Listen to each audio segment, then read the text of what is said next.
আশুলিয়া থেকে ৩০টি গরু বোঝাই ট্রাক ডাকাতির পর লুট করা ট্রাকটি ময়মনসিংহ থেকে উদ্ধার করেছে আশুলিয়া থানা পুলিশ। এ সময় ট্রাকে পাওয়া যায় ৫টি মরা গরু।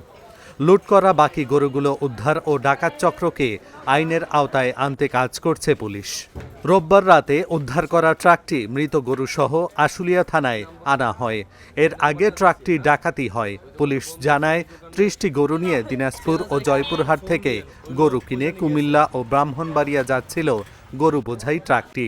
রাতে আশুলিয়ার নবীনগর চন্দ্রা মহাসড়কের ইপিজেড এলাকা থেকে কয়েকজন ডাকাত প্রাইভেট কারে এসে গরু বোঝাই ট্রাকটির গতিরোধ করে।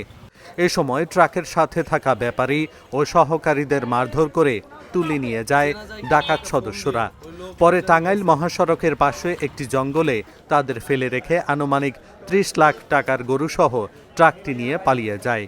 খবর পেয়ে ডাকাতদের ধরতে ও গরুগুলো উদ্ধার অভিযানে নামে আশুলিয়া থানা পুলিশ। পরে গোয়েন্দা তথ্যের ভিত্তিতে ময়মনসিংহ বাইপাস এলাকায় সড়কের পাশ থেকে ট্রাকটি উদ্ধার করা হয়। এ সময় ট্রাকে ৫টি গরু মরা অবস্থায় পাওয়া যায়। স্কুলের বিপরীতে আশুলিয়ায় আন্তর্জাতিক হাসপাতাল অ্যান্ড